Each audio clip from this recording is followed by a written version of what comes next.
Hampton Court Palace is a Grade 1 listed royal palace in Richmond upon Thames, and it is managed by the independent charity named Historic Royal Palaces, established to preserve several unoccupied royal properties, which receives no funding from the government or the Crown.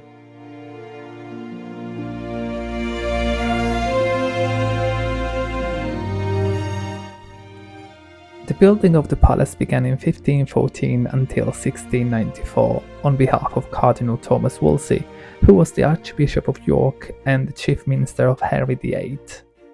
In 1529, how Wolsey fell from favour, the cardinal gave the palace to the king. The residence became Henry's favourite residence after acquiring it. The property was enlarged with the intention of getting closer to the majestic French palace of Versailles. Whilst Hampton Court Palace is characterised by two different styles, the Tudor and the Baroque, the final look works well nonetheless. George II was the last monarch to reside in the palace.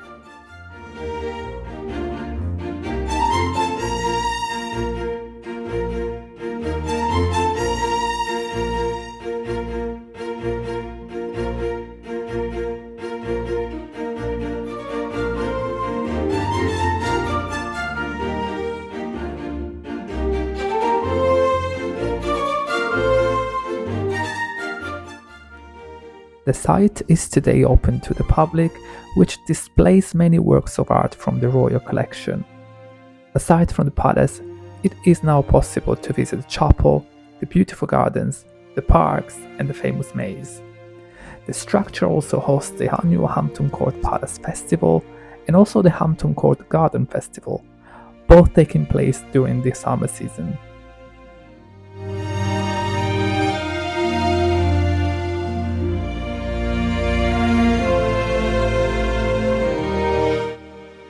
The maze, planted in 1690s, it's one of the most popular and astonishing parts of the grounds. The central avenue, known as the Long Water, was excavated during the reign of Charles II in 1662, and together with the Great Fountain Garden, offers a slice of Versailles in the banks of the River Thames. It was taught by William III and Mary II in 1689. This garden matches the style and elegance of the Baroque side of the palace. With a spectacular east front with nicely trimmed yew trees on the side, you are almost invited to sit on one of those benches while watching the world passing by, with the sound of the fountain flowing in the background.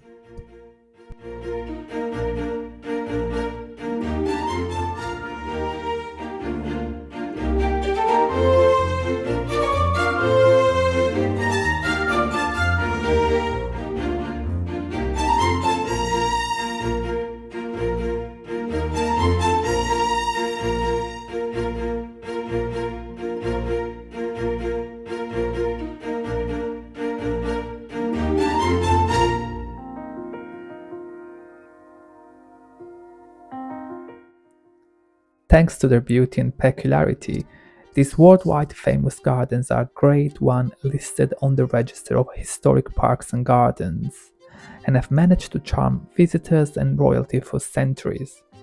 From the Rose Garden, the Walled Garden, the Privy Garden, and the Kitchen Garden, it is not difficult to imagine why it's a must destination for garden enthusiasts. The place and the grounds are also the set of very popular movies and TV shows, including Netflix hit series Bridgerton and its spin-off Queen Charlotte. There would be so much more to say, but let's now explore some more of these amazing spaces.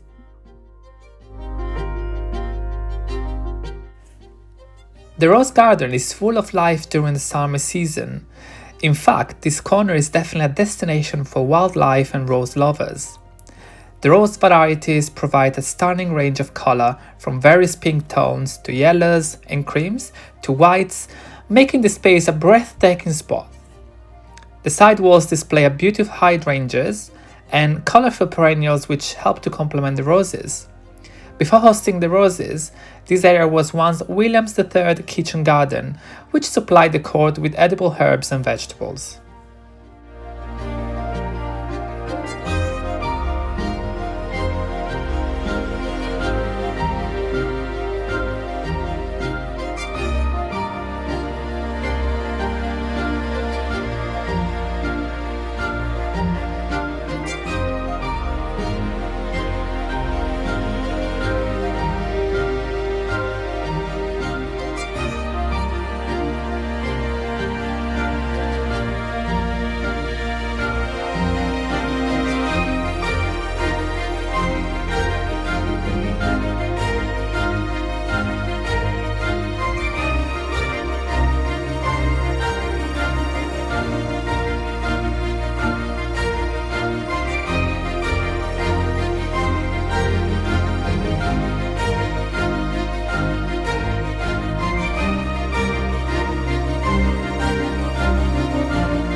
the south side of the palace is the Privy or Private Garden, bounded by semicircular shaped iron gates.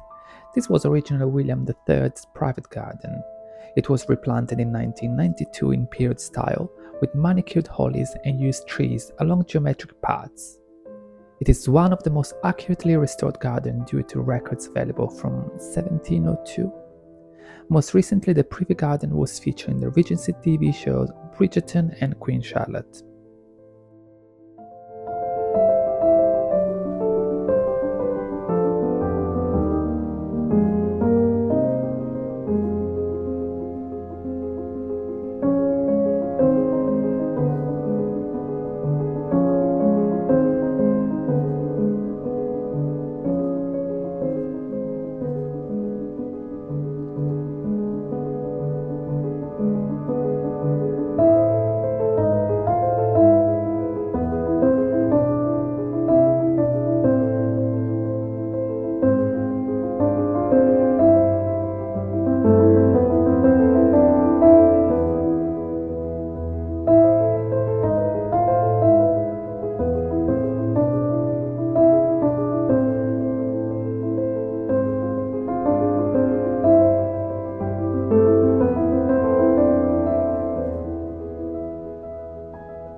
The pond gardens, which were originally fish ponds made by Henry VIII in 1860, Mary II changed the Tudor ponds yards into gardens that would display exotic and rare flowers and plants.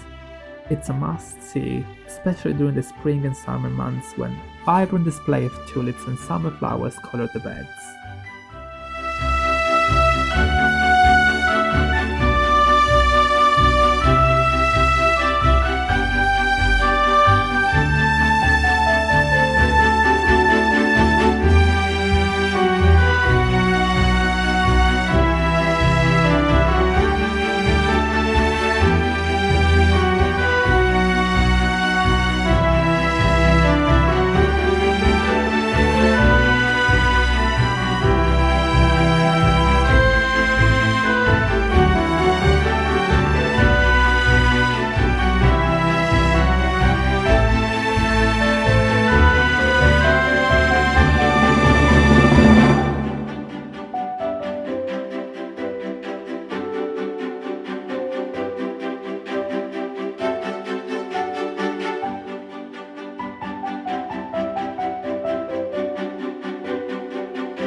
If you would like to see more about the actual kitchen garden of the palace, do not miss the next episode.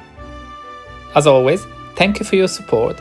If you enjoyed this video, please remember to like, comment and subscribe. It really helps me to create more content like this. Thank you. Bye bye.